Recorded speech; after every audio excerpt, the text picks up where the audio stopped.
చేసినటువంటి గౌరవ ముఖ్యమంత్రికి తలవంచిపోతున్నాను.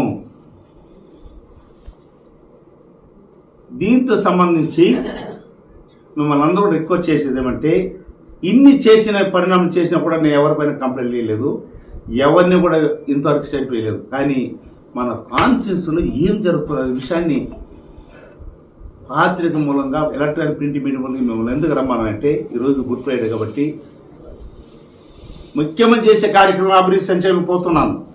నా బాధ్యత, నా సేవ, నన్ను ఓటేసి గెలిపించిన వాళ్ళకి న్యాయం చేయలేకపోతున్నాను. ప్రోటోకాల్లో పాటించడం లేదండి అనేసి ప్రోటోకాల్కి పాటించలేదు. జిల్లా కలెక్టర్కి ఇచ్చాను, ఎస్పీ గారికి ఇచ్చాను.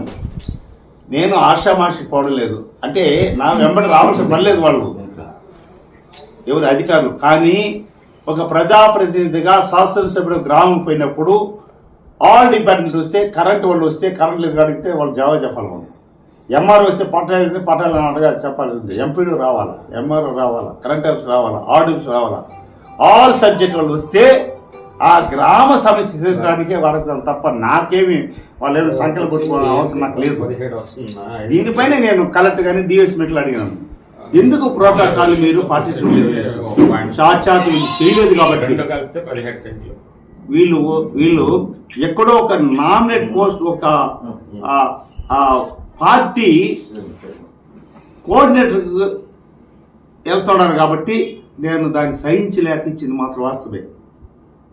ఆడిచ్చినాను, ఒకసారి వచ్చింది, మళ్ళా 1వ తేదీ గారు 1వ తేదీ ఈ నెల 1వ తేదీ స్పీకర్ ఆదేశానుసారంతో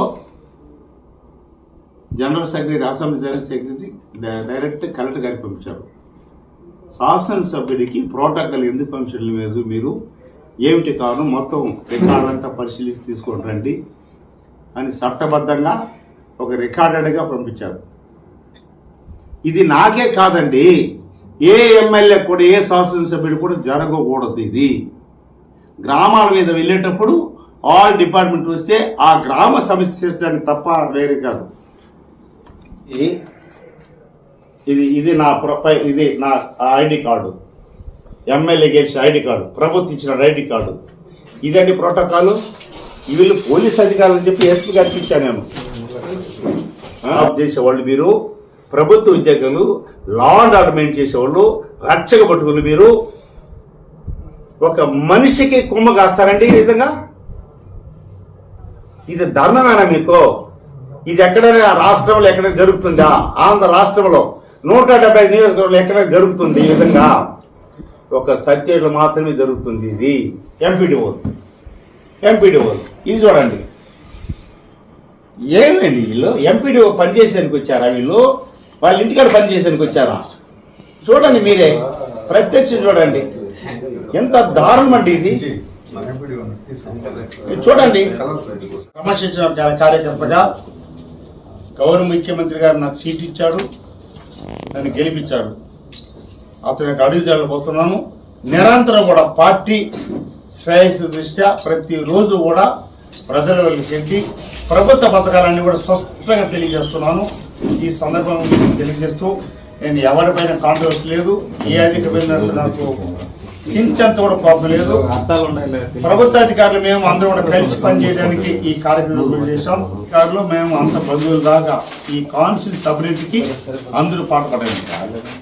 అభివృద్ధి కార్యక్రమంలో నేను 100% మీకు అన్ని రకాల నా సాయశక్తుల నేను ఎక్కడైనా కూడా ఎంపీలు ఎమ్మెల్యేలని ఎక్కడైనా నా వ్యక్తిగతంగానో లేదు నా సొంతానికో లేదు నాకు భూమి కావాలనో పట్టా కావాలనో ఎక్కడ అడుగుతున్నాను. నేను అడిగేది ఎస్సీలు కానీ, ఎస్టీలు కానీ, బీసీలు కానీ, మైనారిటీలు కానీ పట్టాలు ఇవ్వండి, బృందాలను చేయించాలా, ఎవరికి ఇబ్బంది పెట్టొద్దండి, శ్మశాన రోజులకి పట్టాలు ఇవ్వండి, శ్మశానాలు వేయించని చెప్పి ఆల్ డిపెండ్ వేడుకుంటాను తప్ప నా వ్యక్తిగత కారణాలు ఏముండవండి. నా శ్రేయస్సు, నా కష్టం ప్రజల కోసమే. గౌరవ ముఖ్యమంత్రి గారికి విన్నవించుకుంటున్నాను. తమరికి అనేక రకాలుగా నా విన్నపాన్ని కూడా నేను మన్నించాను. కానీ ఈ సత్యేటి కాన్స్టిట్యూన్సీలో ఒక అతను వైఎస్ఆర్ కాంగ్రెస్ పార్టీ ఉన్నటువంటి తత్తన పోయింది, మన పార్టీలో ఒక అతను తత్తని చేస్తున్నాడు. దీన్ని మాత్రం మేము పూర్తి ఖండిస్తున్నాం.